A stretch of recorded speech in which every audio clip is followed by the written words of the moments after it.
Estás escuchando La novia sustituta. Secretos y pasiones en la Hacienda Montemayor. Una novela romántica histórica completa.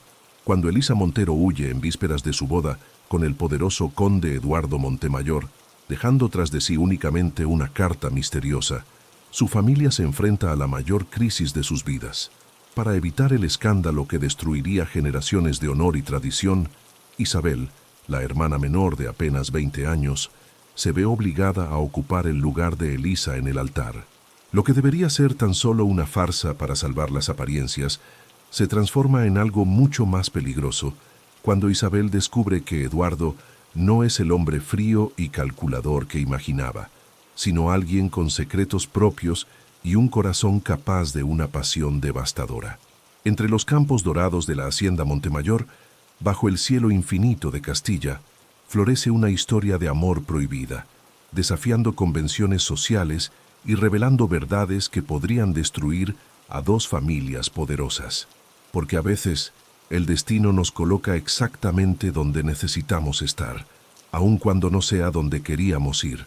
El vestido de novia aún olía a espliego y esperanzas cuando Isabel Montero lo encontró abandonado sobre el lecho del cuarto de su hermana mayor. Los encajes franceses, bordados a mano por monjas de un convento en Toledo, parecían fantasmas en la penumbra del amanecer que se filtraba por las cortinas de seda.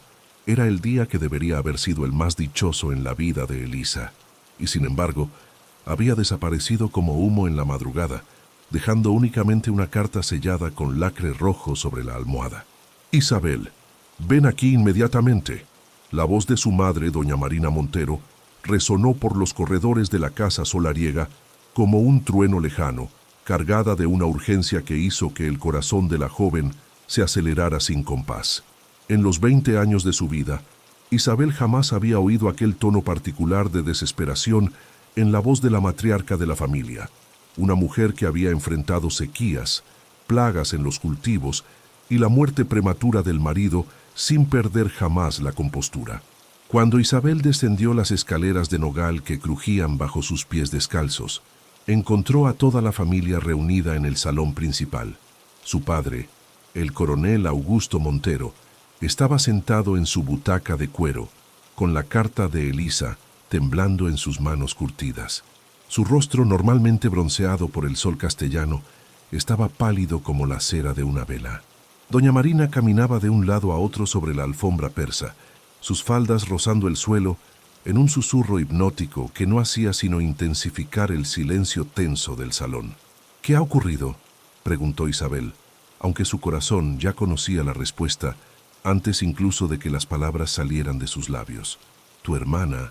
El coronel Augusto tragó saliva, como si las palabras fueran piedras en su garganta. «Tu hermana ha huido». Las palabras cayeron en el silencio del salón como piedras arrojadas a un estanque en calma, creando ondas de conmoción que se extendieron por todos los presentes. Isabel sintió que las piernas le flaqueaban y se apoyó en el quicio de la puerta, intentando procesar la magnitud de la traición de Elisa. «¿Huido?», repitió, su voz saliendo como un susurro ronco. «Hoy, el día de la boda». Doña Marina detuvo su caminar nervioso y se volvió para encarar a la hija menor, sus ojos oscuros ardiendo con una mezcla de furor y desesperación. «Lee esto», dijo, arrebatando la carta de las manos del marido y tendiéndosela a Isabel con gestos bruscos. Con dedos trémulos Isabel desdobló el papel crema y reconoció de inmediato la caligrafía elegante de su hermana. Las palabras parecían danzar ante sus ojos, pero se obligó a leer cada línea. «Mi querida familia, cuando lean esta carta, ya estaré lejos. Sé que mi partida causará dolor y vergüenza, pero no puedo casarme con un hombre al que no amo. No puedo vivir una vida que no he elegido. Eduardo Montemayor es un buen hombre, mas mi corazón pertenece a otro. Perdonadme si podéis. Con amor y pesar, Elisa». Isabel terminó de leer y alzó los ojos para encontrar los rostros desesperados de sus padres. Por primera vez en su vida, vio vulnerabilidad real en los ojos del coronel Augusto, un hombre que había luchado en la guerra, construido un imperio rural con sus propias manos y enfrentado todos los desafíos de la vida con valor inquebrantable. «Los invitados empiezan a llegar dentro de 3 horas», dijo doña Marina, su voz controlada pero con una nota de histeria mal contenida. 300 personas de las familias más influyentes de 3 provincias. El conde Eduardo y toda la familia Montemayor estarán aquí. Si cancelamos esta boda ahora, seremos la escoria de la sociedad, completó amargamente el coronel Augusto. Nuestra reputación, forjada a lo largo de generaciones, quedará destruida en una mañana. Nuestras otras hijas jamás conseguirán matrimonios decentes. Nuestros negocios, sacudió la cabeza. Eduardo podría arruinarnos financieramente si quisiera. La mitad de nuestras tierras está hipotecada con el banco de su familia. Isabel sentía el mundo girando a su alrededor. Conocía la importancia de aquella boda, por supuesto. Había sido planeada durante 2 años, uniendo no solo a 2 personas, sino a 2 de las familias más poderosas de la región. Los Montero, con sus vastas plantaciones de trigo y ganado, y los Montemayor, con sus fortunas en bancos, ferrocarriles y comercio. Era una alianza que consolidaría el poder de ambas familias por generaciones. «Hay una solución», dijo doña Marina lentamente, sus ojos fijos en el rostro de Isabel. La joven sintió un escalofrío helado recorrerle la espina dorsal. «No», susurró, adivinando lo que su madre estaba pensando. «Madre, no. Tú y Elisa tenéis la misma estatura, la misma complexión», continuó doña Marina implacablemente. «Con el velo cubriéndote el rostro, nadie notará la diferencia hasta después de la ceremonia. Y entonces será demasiado tarde para dar marcha atrás», completó el coronel Augusto, levantándose de la butaca con dificultad. «Isabel, hija mía, sé que es mucho pedir, sé que no es justo, pero eres nuestra única esperanza». Isabel retrocedió, sacudiendo la cabeza frenéticamente. «No puedo casarme con un hombre al que apenas conozco, un hombre que ama a mi hermana. Esto es monstruoso». «Es necesario», dijo doña Marina con rotundidad, «y lo harás porque eres una Montero. Y los Montero no abandonan a la familia cuando más la necesita». Las siguientes 2 horas transcurrieron como una pesadilla. Isabel fue empujada hacia el cuarto de Elisa, donde un equipo de criadas la esperaba para transformarla en la novia que debía ser. El vestido de Elisa le sentaba a la perfección. Siempre habían sido casi gemelas en estatura, pese a los 3 años de diferencia. Pero mientras Elisa era osada y confiada, con cabellos dorados y ojos verdes que brillaban con malicia, Isabel era más suave, con cabellos castaños y ojos color de miel que reflejaban una naturaleza gentil y soñadora. ¡Qué ironía!, murmuró una de las criadas más ancianas mientras ajustaba el velo sobre los cabellos cuidadosamente peinados de Isabel. La hija menor siempre fue la más hermosa de las 2, pero nunca tuvo la oportunidad de brillar a la sombra de la hermana. Isabel no respondió. Estaba perdida en sus propios pensamientos, intentando aceptar la realidad imposible de su situación. En menos de 1 hora estaría de pie ante el altar de la capilla de la hacienda, prometiendo amar, honrar y obedecer a un hombre que era prácticamente un extraño para ella, Eduardo Montemayor. Lo había visto apenas 3 veces en su vida. Una durante una fiesta en la ciudad cuando tenía 15 años, otra durante la firma de los contratos de esponsales y una tercera durante una cena formal en la casa de los Montemayor 6 meses atrás. En todas esas ocasiones había sido cortés pero distante, tratándola como la hermana menor insignificante de su prometida. Era un hombre alto e imponente, con cabellos oscuros y ojos grises que parecían ver a través de las personas. Había algo en él que la hacía sentirse pequeña e incómoda, una intensidad que contrastaba con el encanto fácil y superficial de Elisa. «Es la hora», anunció doña Marina, entrando en el cuarto con una expresión que mezclaba determinación y angustia maternal. «Los invitados están todos reunidos. Eduardo espera en el altar». Isabel se incorporó con piernas temblorosas, el peso del velo y la cola del vestido, haciéndola sentir como si llevara cadenas. «Madre», susurró, «¿y si se da cuenta? ¿Y si percibe que no soy Elisa?» «No se dará cuenta», dijo doña Marina con más confianza de la que sentía. «Y aunque se dé cuenta, ya será demasiado tarde. Una vez hechos los votos, estaremos todos condenados a vivir una mentira por el resto de nuestras vidas», completó Isabel amargamente. Doña Marina tomó el rostro de la hija entre las manos, sus ojos empañados de lágrimas que se negaba a dejar caer. A veces, hija mía, la vida nos obliga a tomar decisiones que jamás imaginaríamos tomar. Pero tú eres fuerte, más fuerte de lo que Elisa jamás fue. Conseguirás transformar esta situación imposible en algo bueno. La caminata hasta la capilla fue el trayecto más largo en la vida de Isabel. Cada paso sobre la alfombra roja que se había extendido desde la casa solariega hasta la pequeña iglesia colonial parecía durar una eternidad. Los invitados reunidos en el exterior de la capilla cuchicheaban entre sí, y ella podía sentir sus miradas curiosas a través del velo denso que le cubría el rostro. «La novia llega tarde», oyó comentar a alguien. «Nervios previos a la boda», respondió otra voz. «Es natural. Si supieran la verdad», pensó Isabel con amargura, «si supieran que la verdadera novia estaba huyendo a galope tendido en ese mismo momento, probablemente ya a muchas leguas de distancia». Cuando llegó a las puertas de la capilla, Isabel se detuvo por un momento, sus manos apretando el ramo de rosas blancas y jazmines hasta que los dedos se le entumecieron. Allá dentro podía ver a Eduardo esperando en el altar, magnífico con su uniforme militar de gala, sus condecoraciones brillando en la luz filtrada de las vidrieras. Estaba de espaldas a ella, pero a una distancia podía sentir la tensión en sus hombros. Su padre apareció a su lado, ofreciéndole el brazo con una sonrisa forzada que no llegaba a los ojos. «¿Lista, hija mía?» «Jamás», susurró, pero puso la mano en su brazo y permitió que la condujera por el pasillo central de la capilla. Los siguientes minutos transcurrieron como una bruma. Isabel era vagamente consciente de la música del órgano, del murmullo aprobatorio de los invitados, del perfume de las flores que decoraban cada banco. Pero su atención estaba centrada enteramente en el hombre que la esperaba en el altar y en la forma como se volvió lentamente para verla acercarse. Eduardo Montemayor era aún más imponente de cerca de lo que recordaba, alto y de hombros anchos, con un rostro aristocrático que parecía haber sido esculpido en mármol. Sus ojos grises la estudiaron a través del velo, y por un momento aterrador, Isabel tuvo la certeza de que él lo sabía, que de alguna manera había percibido que ella no era Elisa. Pero entonces su padre puso su mano en la mano de Eduardo, y el momento pasó. El sacerdote comenzó la ceremonia con su voz sonora que resonaba por las bóvedas de la capilla, e Isabel se encontró repitiendo votos que salían de su boca como si fueran de otra persona.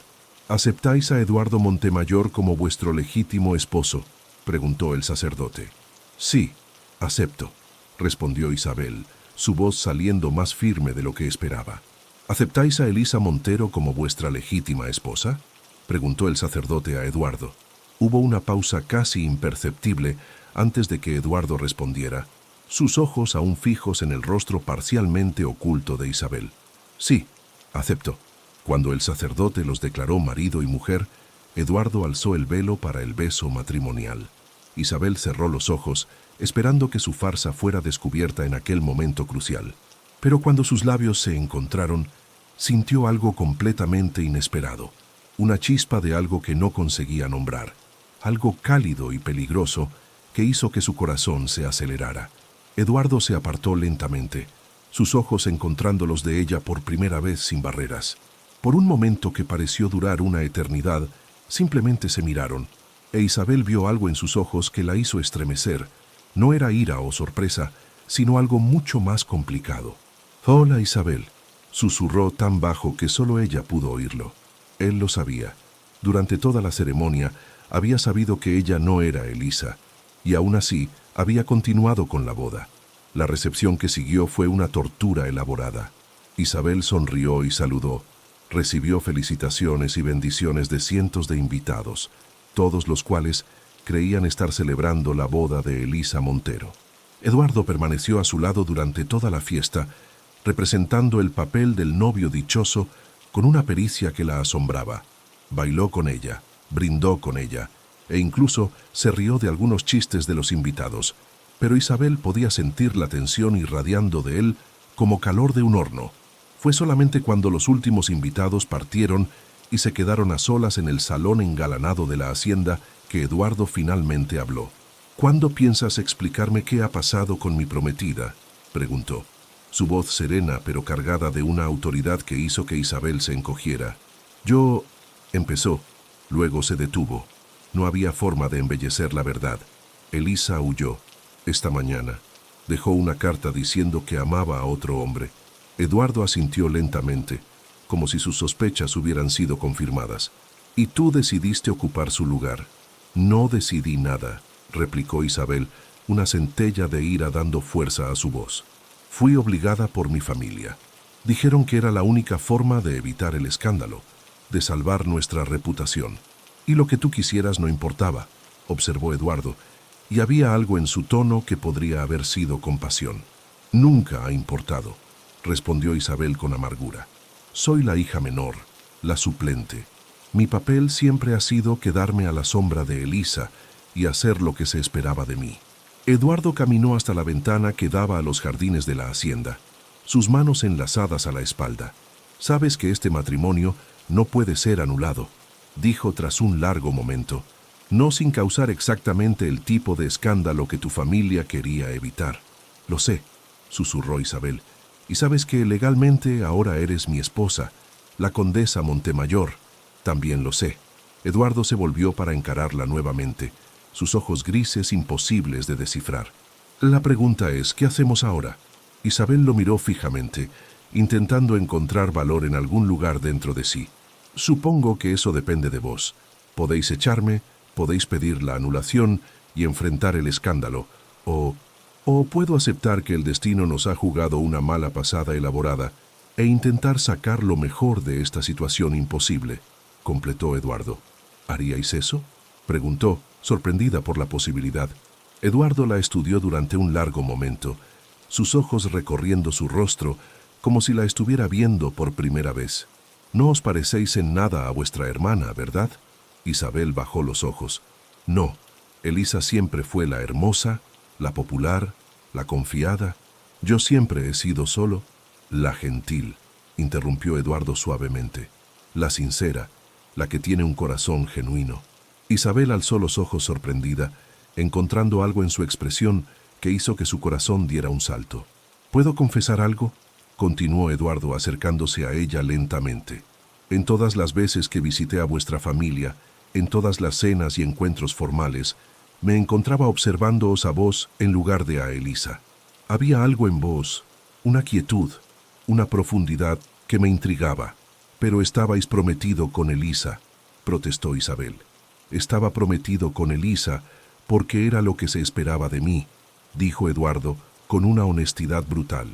Así como vos os habéis casado conmigo hoy porque era lo que esperaban de vos. Pero tal vez el destino ha sido más sabio que nuestras familias. En las semanas que siguieron a la boda, Isabel descubrió que la vida como condesa Montemayor era completamente diferente de todo lo que había conocido.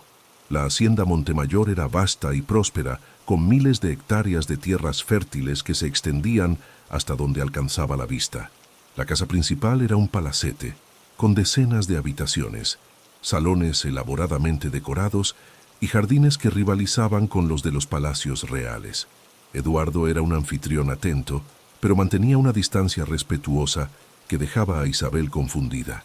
Tomaban las comidas juntos, participaban juntos en los eventos sociales necesarios y mantenían las apariencias de una pareja recién casada y dichosa. Pero por las noches, Eduardo se retiraba a sus propios aposentos, dejando a Isabel sola en el dormitorio principal, con solo sus pensamientos turbulentos como compañía. Fue durante una de esas noches solitarias que Isabel decidió explorar la casa. Caminando por los corredores silenciosos en su camisón de seda, descubrió una biblioteca magnífica que ocupaba toda un ala de la casa. Las paredes estaban cubiertas de libros del suelo al techo y había rincones acogedores con butacas de cuero donde se podía leer a la luz de elegantes velones. ¿No conseguís dormir? La voz de Eduardo la hizo dar un respingo. Estaba parado en la entrada de la biblioteca, vistiendo únicamente calzas oscuras y una camisa blanca abierta en el cuello. Había algo devastadoramente atractivo en esta versión menos formal de él, e Isabel sintió que su corazón se aceleraba. Perdonad. No quería molestar, solo estaba explorando, dijo, ciñéndose más la bata alrededor del cuerpo. No estáis molestando, dijo Eduardo, entrando en la biblioteca. Esta es vuestra casa ahora. Tenéis derecho a ir donde queráis. Se acercó al estante donde ella estaba parada, e Isabel pudo sentir el calor de su cuerpo, el aroma masculino de su piel.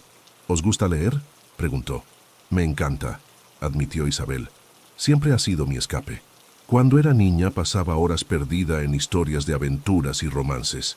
Romances, repitió Eduardo, y había algo en su voz que hizo que Isabel se ruborizara.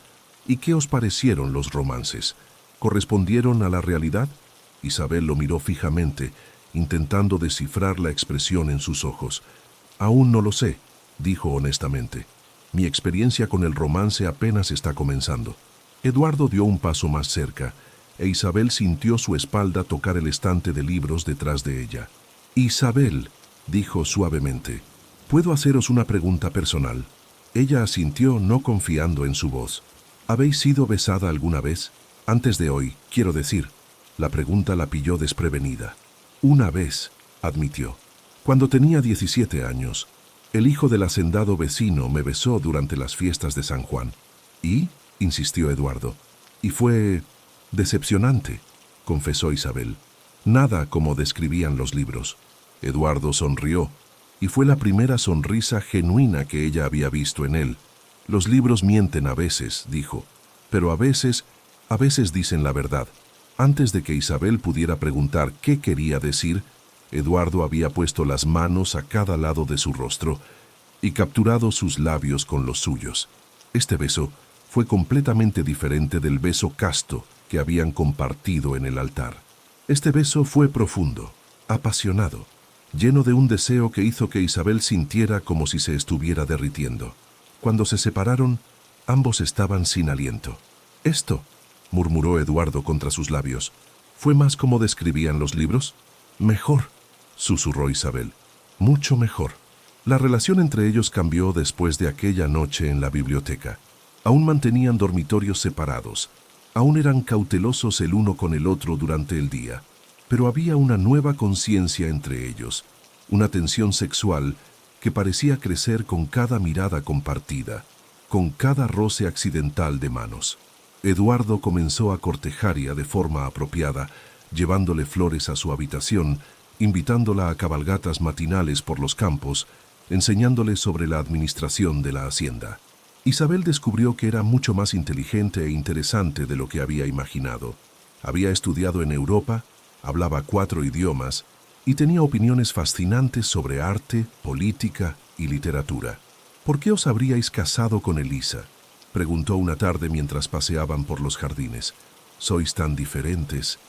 Eduardo se detuvo junto a una fuente ornamental, sus manos enlazadas a la espalda.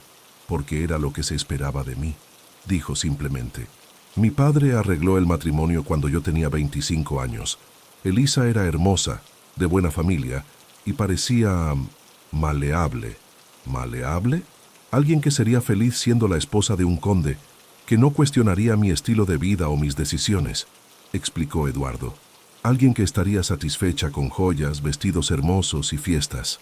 Y eso es lo que queríais, una esposa maleable. Eduardo la miró directamente. Era lo que pensaba que quería, antes de conoceros realmente. ¿Y ahora? Ahora quiero a alguien que me desafíe, alguien con quien pueda conversar sobre libros e ideas, alguien que se preocupe por los trabajadores de la hacienda tanto como se preocupa por los vestidos que lleva a las cenas sociales. Isabel sintió que su corazón se aceleraba. «Me conocéis desde hace apenas unas semanas, y ya sé que sois todo eso y más», dijo Eduardo, acercándose a ella. «Isabel, quiero que nuestro matrimonio sea real. Quiero que seáis mi esposa en todos los sentidos de la palabra».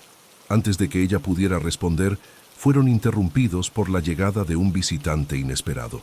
Un joven alto y apuesto había llegado a caballo, y cuando Eduardo lo vio, su expresión se endureció instantáneamente. «Ricardo», dijo Eduardo fríamente. «Qué sorpresa desagradable». El joven, Ricardo, sonrió con una arrogancia que hizo que Isabel se sintiera inmediatamente incómoda. «Primo querido», dijo, desmontando del caballo con movimientos elegantes, «he venido a felicitar a vuestra nueva esposa». Sus ojos se fijaron en Isabel, y ella pudo ver el momento exacto en que se percató de que no era quien debería ser. «Qué interesante», murmuró la hermana menor. «Qué inesperado». «¿Qué queréis, Ricardo?», preguntó Eduardo, colocándose ligeramente delante de Isabel en un gesto protector. «Únicamente dar la bienvenida a la familia a la nueva condesa», respondió Ricardo, pero había veneno en su voz. «Aunque me pregunto qué ha pasado con la condesa original». Isabel sintió que la sangre se le helaba en las venas. Este hombre conocía la verdad sobre el matrimonio, y por la expresión maliciosa en su rostro, dudaba que sus intenciones fueran buenas. «Elisa enfermó a última hora», dijo Eduardo con voz controlada. Isabel generosamente accedió a ocupar su lugar para evitar la cancelación. «Qué abnegada», dijo Ricardo con sarcasmo. «Y temporal, supongo, hasta que Elisa se recupere de su enfermedad». «Este matrimonio es permanente», dijo Eduardo firmemente. «Isabel es mi esposa legal y oficialmente». Ricardo se rió, un sonido desagradable que hizo estremecer a Isabel. «Ya veremos», dijo misteriosamente. «Ya veremos por cuánto tiempo». Tras la partida de Ricardo, Eduardo estaba visiblemente perturbado. Se negó a explicar quién era Ricardo o por qué su visita lo había dejado tan inquieto, pero Isabel podía ver que el encuentro había cambiado algo. Eduardo se volvió más distante nuevamente, más formal, como si murallas invisibles se hubieran alzado entre ellos. Fue 3 días después que Isabel descubrió la verdad de forma devastadora. Estaba ordenando los libros en la biblioteca cuando encontró una carta que había caído detrás de uno de los estantes.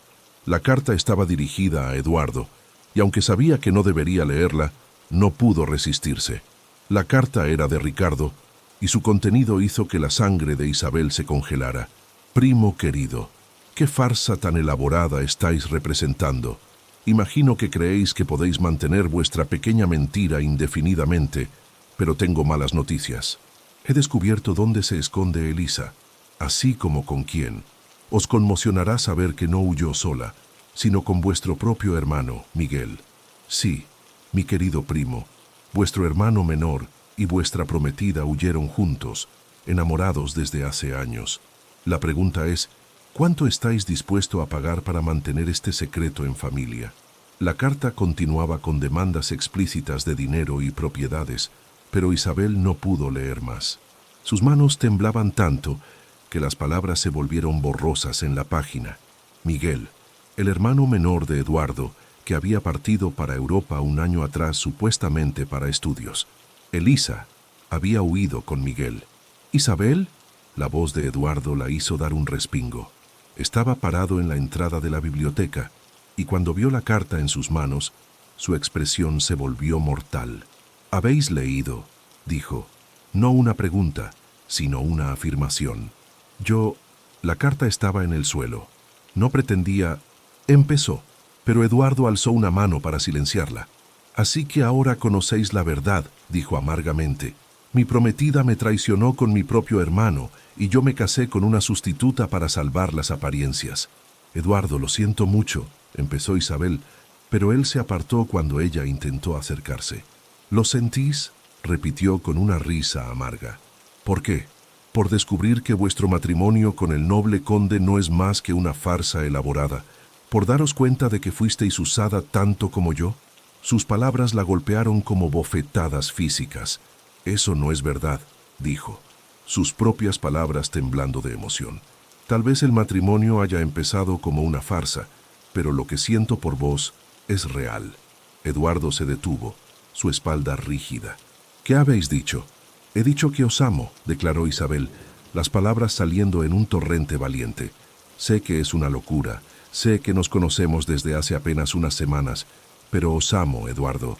No os amo porque seáis conde, no os amo por vuestra riqueza o posición. Os amo por el hombre que sois, gentil, inteligente, apasionado. Amo la forma como tratáis a vuestros trabajadores con respeto, la forma como vuestros ojos se encienden cuando habláis de vuestros sueños para la hacienda, la forma como me besáis como si fuera la cosa más preciosa del mundo». Cuando Eduardo se volvió para encararla, había lágrimas en sus ojos. «Isabel, y si no podéis amarme porque aún estáis enamorado de Elisa, lo entiendo», continuó. sus propias lágrimas comenzando a caer. Pero no me digáis que lo que hemos compartido no es real. No me digáis que cuando me besáis, cuando me abrazáis, cuando conversamos hasta altas horas de la madrugada, estáis fingiendo. Eduardo cruzó la biblioteca en 3 zancadas largas y la atrajo hacia sus brazos. No estaba fingiendo, dijo ferozmente, ni por un segundo. Isabel, os amo más de lo que jamás amé a Elisa. Lo que sentí por ella era conveniente, familiar. Lo que siento por vos es consumidor, es aterrador y maravilloso, y completamente fuera de mi control. Cuando la besó esta vez, fue con una pasión desesperada que hablaba de semanas de deseo reprimido y emociones negadas.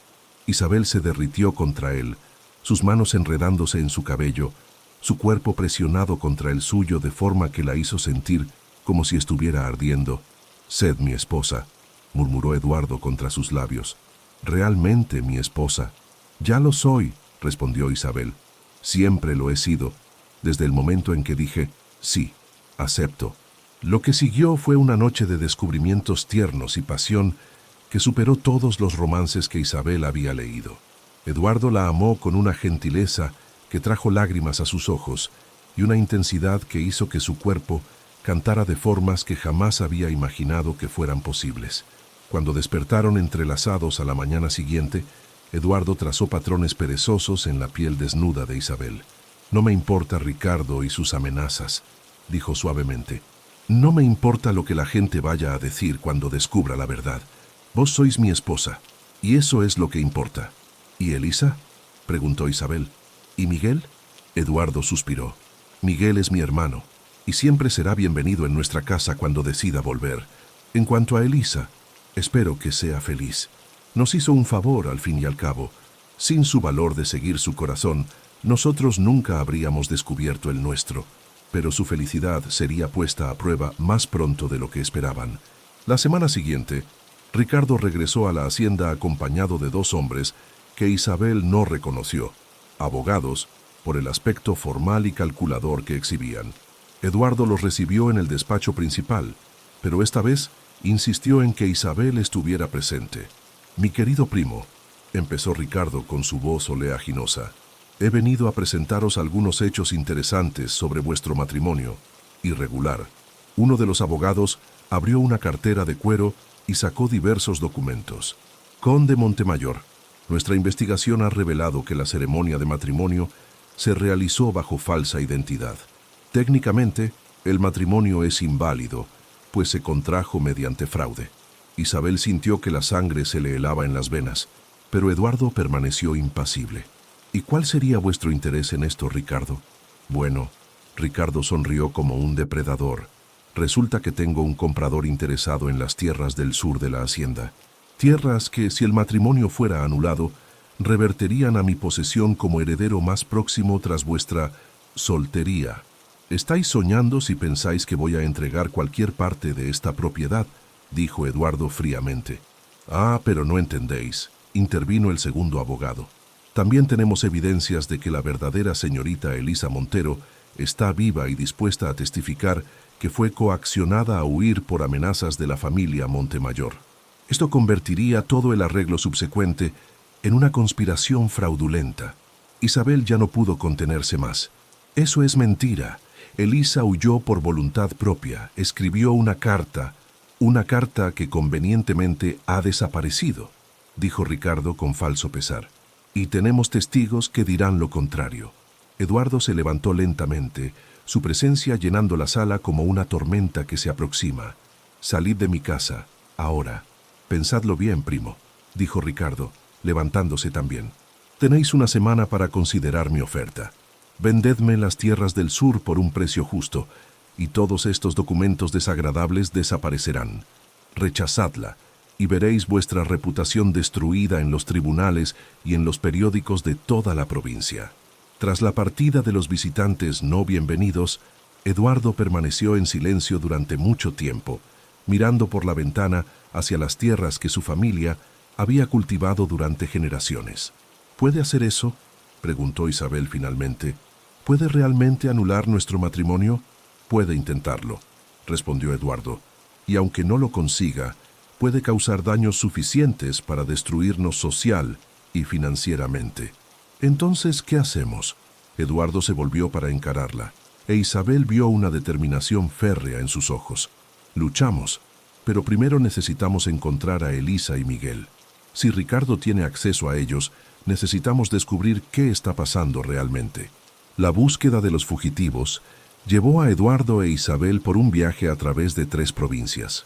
Siguiendo pistas de cocheros, posaderos y comerciantes, finalmente localizaron a la pareja en un pequeño pueblo costero, donde Elisa y Miguel se habían casado con nombres falsos y establecido una modesta posada. El encuentro fue tenso y emotivo. Elisa, visiblemente más delgada y con el rostro marcado por el sol y el trabajo, los recibió con una mezcla de vergüenza y desafío. «No esperaba que me buscarais», dijo, sirviendo café en tazas sencillas de cerámica. «No os buscábamos para traeros de vuelta», dijo Eduardo con calma. «Pero necesitamos conocer la verdad sobre vuestra partida. Ricardo está intentando usaros contra nosotros». Miguel, que había permanecido callado, finalmente habló. «Ricardo nos buscó hace 2 semanas. Ofreció dinero a cambio de testimonio contra vosotros. Dijo que podía darnos una nueva identidad y pasaje a Argentina si cooperábamos». «¿Y aceptasteis?», preguntó Isabel, su voz apenas consiguiendo ocultar el dolor. Elisa bajó los ojos. «Estábamos desesperados. La posada no va bien y tenemos deudas. Pero cuando supimos lo que Ricardo realmente quería, destruiros para tomar las tierras, nos negamos. Por eso inventó los testigos falsos», añadió Miguel.